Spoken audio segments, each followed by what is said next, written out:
just to give you a Connecticut update, and happy 4th of July. We figured out why the appellate court has denied our 63 appeals. Because the clerk who handles the calls is Black Lives Matter and hates Trump. They go, "Hey, you're a Trump supporter." Click. This is the appellate court clerk for the state of Connecticut. The appellate court clerk. Now, let's give you an update about what we did yesterday. In my hand is the civil clerk subpoena to view the administrative Edison chat room between the judges because they are communicating about the election case. Okay? They are also communicating in the criminal court. Now, in Connecticut, we're not allowed in with phones. I'm not allowed in with a phone. And here's the law. You're allowed into the clerk's office with a phone, and you're allowed to take pictures of documents according to the minutes of the Connecticut Judiciary Advisory Committee. Right here. The committee decided it was time to provide remote access to the files for the public because it's criminal. The entire system is ex parte communications. According to the Randolph transcript about Blowy with Kavanewski. Now, Kavanewski dismissed the Barrier murder where a $30 million bribe was paid. The mom got $7 million and Richard Colangelo got $1.5 million. That leaves $23 million, and we need to know where that money went. Why? Because Kremrich is involved in the election lawsuit. Okay? Kavanewski is involved in the election lawsuit. Kavanewski refused Chris Kelly's protection order from Dr. Ahuja. Dr. Ahuja's brother, 30 days ago, on May 30th, threatened Heather Lindsay to back off on the lawsuit.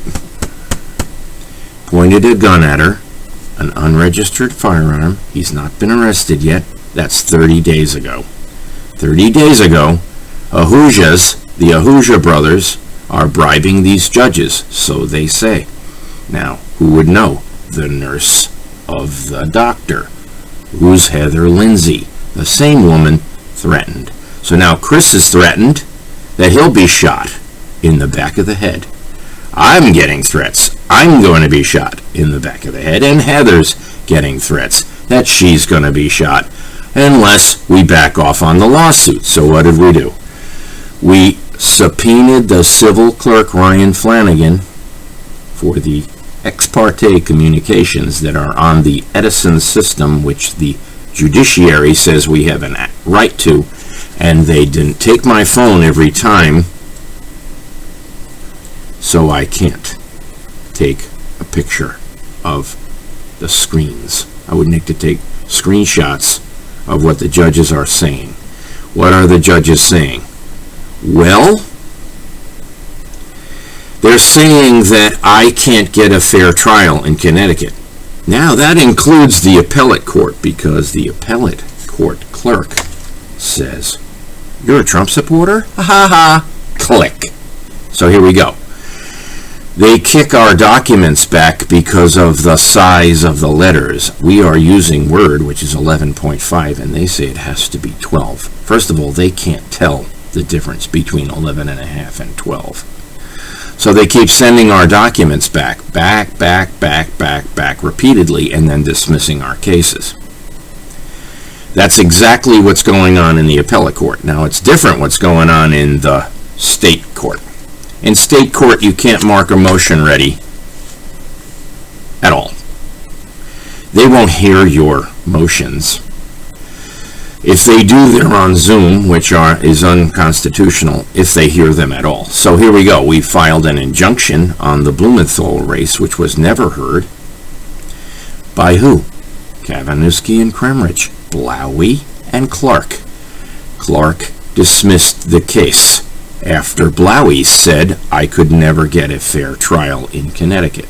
So we have proof that their judges are rigging the elections, because we have proof that GEMS and ESS, LHS, poll books, No Ink, all the hacking softwares Connecticut has contracts for, which we have, are being used to hack other states. So what I'm saying is, all the judges know it. The case in Connecticut named our 640 clerks and registrars of voters as defendants, and Blowy is the Sandy Hook judge. Need I say more? So we have Kremrich dismissing the murder case of Stephen Barrier. The video is clear. The body cams are after the murder. At 1:30, a kid was killed, tasered to death. The cops are screaming, taser, taser, taser. I got him in the back. They tortured the kid to death. Okay? So what happened then? 4 hours later, 21 cops came back to the scene and staged the body cam with an actor. Oh, this kid's fast. They're running down the street. Excuse me. That was at 5:30, and the kid was pronounced dead at 3 a.m. So we have a problem here. And the bribe on the Kremrich case, I call now the Barrier-Kremrich case, is alarming. It's alarming because the state's attorney took a bribe. It's all openly talked about in Connecticut. Bribes, like the bribes from the Ahujas, threatening 3 plaintiffs in the election case, and 3 plaintiffs in the 5G lawsuit in Connecticut. And they're telling us to back off. Excuse me? That is tampering with a witness, tampering with evidence, and it is criminal. So we look to see who's giving the instructions, and we were denied. So now Ryan Flanagan and another lady by the name of, Lieutenant Birch, for sure. And this is the letter attached to the subpoenas. It's quite clear what we're talking about here. Oh, we talk about the Malazzi case.